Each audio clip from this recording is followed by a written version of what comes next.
I was in the second or third grade when this occurred. Things from that distant past aren't easy for me to recall accurately. But this particular memory sticks out for reasons you'll see coming. The downpour continued throughout the school day. My parents took me to school and then went out to some fancy functions. It might have been a dinner party, a fundraiser, or something completely else. I just don't recall. The storm intensified dramatically while they were out, making long-distance driving dangerous. Regardless, they were due to return home that night. They reluctantly opted to spend the night at a friend's house, even though it was considerably closer to the event location, instead of driving home. Despite my repeated assurances that I would be fine, that I wasn't even hungry, I recall them ringing the house phone and apologizing for abandoning me. I was given a list by my mom of things to accomplish before I go to bed. Standard fare, secure all entry points, maintain a minimum of one inside light on, and draw all shades. I didn't get why they were fussing about nothing at all when it happened. Leaving children at home alone was a big deal, but I wasn't old enough to understand it. Actually, I was somewhat looking forward to having the entire apartment to myself. Forget about going to bed at a reasonable hour. This meant more candy. Downstairs in the living room, I stayed on the couch and watched TV since my room obviously lacked a TV or any sort of screen. Since I intended to remain up all night anyhow, I convinced myself that I would attend to my mom's requests immediately before turning in for the night. Later on in the night, though, I succumbed to the sugar crash and dozed off by accident. That is not surprising. It was at least 3 hours before I woke up. I can't recall precisely when it was, but it was late enough that the TV had entered sleep mode. Upon waking up, I clearly recalled feeling considerably chillier. Everything was pretty standard. The nighttime temperature drops, you know. Despite my youth, I was able to discern the difference and draw the connection immediately. My first instinct was to roll over and go back to sleep. But then I recalled the chore list my mom had given me. I was well aware that she would find out if I didn't complete it. And the last thing I wanted was to get in trouble after she had put her faith in me. To be home alone, I got up from the couch and went door and window checking. I complied with all of her requests, made sure all blinds were closed, locked the front and back doors, and double-checked all windows and lights. I was a bit perplexed because the home felt noticeably colder than it should have, even though everything was sealed. To be extra cautious, I tested a few of the windows by pressing my palm against them. Nevertheless, they were all securely closed. Not giving it any more thought, I assumed the storm must have knocked out the heater. At the moment, I could understand that explanation, and I was too exhausted to give any more thought to the heat. Consequently, I made my way to my room, prepared to collapse into bed and let go of the problem. I didn't appreciate how bad the storm had gotten until I arrived to my room. I hadn't really gotten a chance to admire the storm from downstairs, because our living room is nestled in the middle of the house. However, I could hear everything because my childhood bedroom had a large external window. Intense lightning, bolts and loud thunder erupted every minute or two, and the rain pounded on the glass as if it were trying to break through. Even though I didn't mind storms when I was a kid, I do recall worrying that a tree might topple over our house.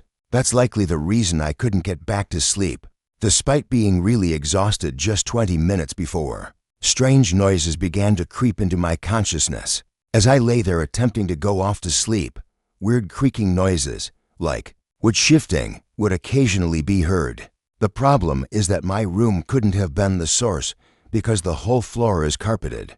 I first assumed it was a wind-swaying tree, but then I realized that the sound wasn't quite right. Thunderstorms were already familiar to me even at that young age. Certainly not one of them was this. After some time, it began to annoy me. It wasn't the storm that kept me up, for some reason. That inane noise was it. I sat up and scanned the room, unsure of what I should seek for, because I could bear it no more. I listened intently, attempting to block out the storm so that I could hear the creaking. The entire room was illuminated by a bolt of lightning. I saw the single wooden object in the room, even though everything else appeared normal. There in the back room, a second time, the room grew dark. I remained still as I sat there. After another minute or so, lightning struck again, briefly illuminating my room.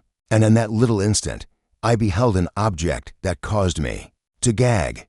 Someone had left the closet door slightly ajar. It was formerly closed. I was very certain of it. It had been pried open. My chamber was disturbed. Nothing came out of my mouth. Not a single thought crossed my mind. Raising from my bed in a whisper, I slipped out of the room. The 500-mile trek from bed to door seemed like an eternity. Without hesitation, I made my way downstairs and took cover beneath the dining room table. Only then did I begin to cry. Beyond that, I was at a loss. I don't remember how long I hid beneath the table, but I did hear footsteps coming down the stairs, and my parents were too far away to come get me. Someone was in my room. Every sound I made could have been the end of my life, so I held my breath. The footsteps weren't like any other. Something was bouncing and pinballing its way down the stairs, according to the sound. Intimate footfalls drew nearer. They seemed to know exactly where I was hidden as they made their way to the dining room table. The level of fear I felt is indescribable. It seemed like my life was about to end. I looked under the table and saw them appear. I could only make out 2 feet as they came into view. I couldn't make out their upper bodies. Both of its legs were filthy, dirty, and a sickening shade of yellow. Unable to distinguish between the sexes of the legs, they appeared that filthy and nearly deformed. It seemed like they'd been tangled in a thorn bush because their legs were covered in cuts.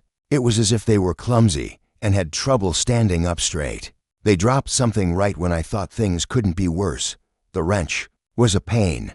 It was so loud that I had to control my scream as it sounded like it was clattering on the floor. They would undoubtedly notice me if that somebody stooped to retrieve the wrench. I observed in astonishment as that individual remained motionless, neither picking up the wrench nor stepping away, like I was at a standstill.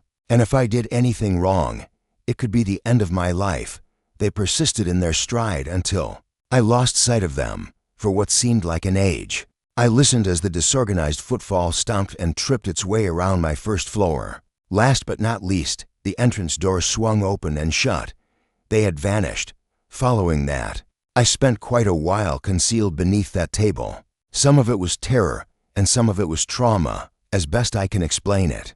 Experiencing fear and trepidation is all I can recall. At that age, I could see how perilous the situation was, but I didn't yet have the wisdom to know what to do.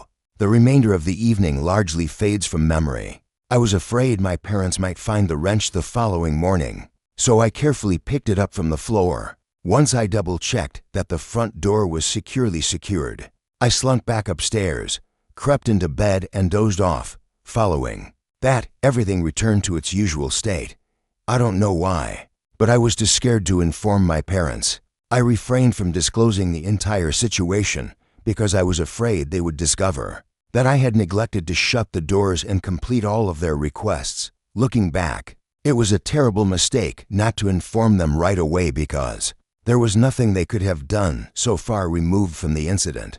It took some convincing after a few years for them to believe me when I told them the story. To be completely honest, I spent the remainder of my childhood in a state of profound trauma as a result of this event. After that, I became so terrified of the dark that I slept with a nightlight for quite a while. What transpired that night remains a mystery to this day, but I am wiser for having experienced it. Ensure that your doors are locked when you go to bed. I reside in a reasonably sized home with my parents, and I am an only kid. It's a bit large for our tiny family of 3, but my parents always joked that they never intended to have just one child. More were planned, but they never got around to it. It occurred to me when I was 15 years old. On a May Saturday night, it rained, although the precise date is a mystery to me. I do recall that it occurred on a weekend just before summer officially began. Finally, I must bring up one more point. My life is complicated since I have a number of unusual medical issues. Sometimes, I have trouble breathing, faint quickly, and get panic episodes frequently. Additionally, I am one of those peculiar people that requires absolute quiet in order to nod off. A little fan will do the trick to keep me awake. I've figured out how to handle it most of the time, but it's still a nightmare during vacations and sleepovers. Some people say that hearing the rain on the roof puts them to sleep, But I find the complete reverse to be true, although it doesn't rain very often where I come from. Every once in a while we have these crazy downpours that keep me up all night. Although it wasn't a true thunderstorm, the heavy rain kept me awake. The sound of rain hitting the ceiling persisted regardless of my efforts to drown it out. I finally accepted the fact that I would not be getting any sleep anytime soon. It was late. After midnight, I decided to get out of bed and find some ways to burn off some steam. In the end, I opted to take a brief stroll despite the precipitation. There have been prior instances of me doing it. When I was a kid and couldn't get to sleep, my parents actually suggested going for a walk in the rain. There's a large public park that surrounds my house, and we live in a fairly safe neighborhood, so I never worry about going out late. One of the reasons I've always felt safe strolling around the park after dark is because it's well lit, without even thinking about bringing an umbrella. I slipped on a raincoat, hustled downstairs, and stepped outside. After getting to know myself, I realized that staring at a phone screen would do nothing but keep me awake. So I consciously chose not to bring my phone. Outside, there was an unusual stillness. I've always had a soft spot for the outdoors, so it was a dream come true to watch the trees sway in the breeze, while the rain pounded down their branches. Thankfully, I began to feel my muscles tiring after around 20 minutes. I decided I'd be able to get some sleep after I got back to my house, so I walked backwards. I was making my way across the park when I looked over toward the road and noticed something out of the ordinary. The center of the street was occupied by a lengthy, dark object that lay flat. For a moment, I confused it for a strangely shaped trash bag. The closer I examined it, though, the more I recognized it. There was a lifeless body sprawled out in the street. From what I could tell, they were also face down. A queasy feeling began to bubble up inside of me. All I could think about was the chance that a car had crashed into them, injuring them. It could be even worse. Someone would not be lying there inert on the street, especially when it was pouring outside. For any other plausible cause, I knew I had to do something, even though my gut told me to keep walking and keep my head down. The way my parents brought me up was unique. Helping those in need is my moral obligation. I decided to go against my gut and approach the stranger on the street. Their clothing became more apparent as I approached. A shirt covered with darkness and black leggings. Definitely not something one would wear when it's pouring outside. Based on the garments, it appeared to be a male. That, however, was my initial assumption. I don't know if it was the seriousness of the situation or what, but that night I felt the chill for the first time as I walked toward the street, as if it were conceivable to have moderate rain one second and ice-cold rain the next. As I neared the road, a screech came from behind me. My instincts kicked in, and I quickly turned my head, my blood pumping with adrenaline. It resembled a howl, but with a little off-pitch, as if an animal were injured. I don't know any other way to put it. Nothing was found after a brief examination of the tree line. There was no immediate threat, because the noise had to have originated further into the park. But I couldn't help but feel my pulse racing due to how bizarre it all was. It was the lack of context, something I had never encountered before, that made me feel so afraid. However, my already terrible feelings were about to intensify 1,000-fold when I turned back to face the street and saw that the individual had stopped lying down. I looked over and saw that they were sitting quite straight. My field of vision blurred and everything began to fade at that same moment. In that very moment, the muted sound of 1,000 raindrops pattering all about me was the only thing that prevented me from blacking out. A wicked smile spread across that person's face as he sprung to his feet and began rushing towards me before I could respond. His grip on what appeared to be a kitchen knife added insult to injury. I had never experienced genuine terror for my life before that moment. My daze dissipated, and I bolted in the other direction. I heard him shout, "I'll kill you," from the depths of his throat the second I began to flee. Running at full speed was impossible on the white grass, but at least my pursuers would have the same problem. I hurried towards the trees in the park, hoping to lose him there, because I didn't want to bring him to my house. I know that's where the scream came from, but I had to do it because I was stuck. I didn't even bother to look behind. I was too busy running like there was no tomorrow, especially in light of how completely bonkers that guy appeared. It was literally my life or death, I swear. I sprinted towards the park's densest area, hoping to take cover there before he caught up with me. It was irrelevant to me whether or not he was still pursuing me. There was a part of me that thought I would faint from fear the second I stopped jogging. After finally reaching the forest, I ducked behind a tree to collect my thoughts as I was on the verge of passing out from fatigue. At least no one was visible to my unaided eyes as I turned round to check behind me. At that moment, my sole concern was ensuring a safe return home. I remained motionless because I was uneasy about moving. I came out from behind that tree after what felt like 20 minutes of waiting. I opted for the circuitous route home, skirting the park's rear and cutting via an alternate area that eventually led me to a few blocks distant from my residence. After a long and lonely day, I eventually reached home and dropped onto my bed, exhausted and shaken to the core. Nothing about what transpired that night was ever explained to me personally. I'm most perplexed by that wail. It seems too coincidental to me to think it had anything to do with the man who attempted to assault me. My best guess is that the other guy also heard the screech, glanced up, saw me, and then acted irrationally. To be honest, I don't know what drives him. Some folks just can't control themselves. Could have been ineffective as drug use. I realize this isn't an actual explanation, but at the moment, I'm at a loss for words. Even now, I call this "How's my home?" Even though a lot of time has passed. I still find myself reflecting about this event on occasion. I'm 29 years old, and going camping is the one activity that has ever truly helped me get away from it all. Avoid crowded areas like campers and national parks. This is complete and utter wilderness camping. I spent my formative years in Northern California, and I've devoted much of my adult life to discovering those secluded corners where you may truly believe you're alone in the universe. Not long ago, this story unfolded. My ex and I had recently made up. I was, shall we say, experiencing it. I needed some time to myself. Consequently, I simply loaded up my truck and set out one day. I was lacking a detailed strategy. I merely assembled my equipment and chose to return to a serene riverbank location that I had accidentally discovered earlier. It was in no way an official campground. If you continued down the scarcely discernible dirt road past an abundance of nothing, you could eventually reach a small bend in the river. Towards the end of the afternoon, I arrived. My heart began to sink slightly as I stepped onto the unpaved road that led to the river. Two pickups were already parked close to the trailhead. Two colors, gray and white. I hadn't ventured this far into the wilderness in search of human interaction. The mere knowledge that other people existed dampened my enthusiasm.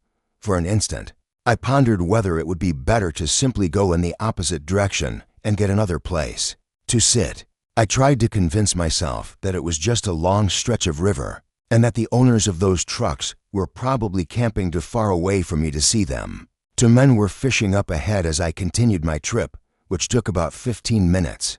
Downriver, they were the typical fisherman's sort. Big beards, a bit of extra weight, and bulky boots. However, it appeared that their attention was diverted elsewhere. One of them fumbled with his jacket and flashed me an uncomfortable half-grin as I approached. He hollered out to me as I went by, claiming that the cans were merely for target practice and that he didn't intend to frighten me. I merely nodded courteously and continued walking silently. I kept walking, my mind replaying the guy's remarks over and over again. I was more bothered by the haste and awkwardness with which it came out than by the actual content of what he said. His attempt at sounding casual seemed forced. I experienced that unsettling sensation that one gets when things doesn't quite fit together. However, I managed to push it underneath. Nobody out there was famously good with people. It wasn't so odd for people living in rural areas to be a bit reserved among total strangers. I reminded myself to just locate a nice area to camp and let it go. A bit farther around the bend, in an area with denser trees and a dip in the trail, I discovered an ideal site. The location was just right, not ideal, but secluded enough to make me feel at peace. I attempted to settle in by setting up camp, retrieving a book, and reading. I put on my raincoat and continued working, allowing the gentle rain and the sound of the river to overpower any outside noise. As it began to sprinkle lightly shortly after, in the afternoon, I walked down to the riverbank to sit on the rocks and think. I saw a figure across the sea at that moment. One of the men from before, the one who had spoken out to me, was standing alone now. After seeing me, he waved. I thought it would be polite to wave back after a moment of hesitation. He raised his voice and demanded to know my name. For some reason, I blurted out my real name, Anisha, without giving it much thought. After I responded, he remained motionless for a moment before reaching into his jacket for an item. I mistook it for a phone at first. After further inspection, I determined it resembled a throwaway camera. He whipped it out and snapped a shot of me across the river before I could even think about it. Then, as if nothing had transpired, he turned and began to stroll back up the riverside. It horrified me to no end. Strange speaking patterns and habits were one thing, but photographing me was completely out of the ordinary. I returned to my campsite with the intention of spending the night there. I attempted to get some sleep in my tent once the sun went down, but my mind just wouldn't shut down. My thoughts kept going back to the split, and I would analyze it word for word, finding flaws and wondering what may have been. For an unknown amount of time, I lay there transfixed by the sound of the river and the gentle rain on the canvas. Eventually, though, I began to discern a different sound, soft, jarring noises, as if someone were treading gingerly on damp floor. It grew more apparent as I continued to listen, even though I attempted to dismiss it as the rain or an animal at first. A knot in my gut fell the second I connected the dot's footsteps encircling the tent. There was no need for me to speculate as to who it might be, no matter how tempting it may be. I will never, ever venture into the woods unaccompanied. Without thinking, I reached under my sleeping bag and pulled out my pistol. I zipped up the tent and braved the downpour that followed. I could feel the rapid beat of my heartbeat in my ears. I had to keep my cool, though. As I swept my flashlight across the treetops, I turned it on. Indeed, he was present. Just a few yards away, partially concealed by a tree, stands that creep from before. There was no emotion on his face. Rather, it was as if he were psychologically absent. Not his attitude, but the little axe he possessed in his left hand was the most terrifying thing. I froze for an instant. I couldn't stop thinking about how isolated I was. How, in that hypothetical situation, no one would pay attention to my screams. Still, I mustered the courage to lift the gun and aim it squarely at him. No matter how much my body was screaming, I managed to keep my voice quiet. I threatened to murder you unless you left immediately. There was absolutely no change in his expression. It was as if he paid no attention to what I said. He then said something about having to look after his friend Ivan. After Ivan had warned him about coming to locate me, breaking the quiet after a few seconds, I cut him off before he could speak a word more. Beyond his head, I shot into the trees. Evidently unprepared for me to do that, he faltered slightly. My self-assurance had grown to the point where I could raise the weapon at him once more. I urged him to put down the axe, because this was his final opportunity. After he did, a tremendous sense of relief swept over me. However, I still hadn't emerged from the darkness. I ordered him to remove his shoes so he wouldn't be able to track me, and then checked that he wasn't carrying any additional weapons. After I confirmed he wasn't carrying any weapons, I ordered him to my tent to retrieve my belongings. As he struggled to gather my belongings, I observed him intently, observing him closely until he finally threw everything out into the open, where I could see it all. Without ever taking my eyes off of him, I hurriedly gathered the necessary items. As I double-checked that nothing was missing, I stuffed the axe inside my rucksack. The sacrifice of leaving the tent behind would be a minor cost to bear. In order to ensure my survival, I ordered him to turn around and go in the other direction as I seized his shoes and hurled them into the night. I maintained my light focused on him throughout, and as soon as he stepped out of sight, I swiftly turned and began to hike rapidly back up the river. The most terrifying aspect of the experience was stumbling through the dark woodland in the rain while a possible killer lurked behind me. I couldn't tell if he was following or not, but it made no difference. I continued on my way, minimizing the use of the flashlight wherever feasible. By the time I returned to my vehicle, both pickup vehicles remained in the pullout. I continued, though, in a mad dash, I tossed everything in and ran away. I phoned the cops as soon as my mobile service returned and reported the whole thing, giving them as accurate a description of my whereabouts as I could. Months have gone by since then, and I still have no idea what happened as a result, and I certainly won't make an effort to find out. The part that has stayed with me the most is his remark about his friend Ivan, saying that he took care of him. There are a lot of possible interpretations, and I'd rather not worry about what it implies. I wish I had brought a weapon that night. My life was in danger if I hadn't been.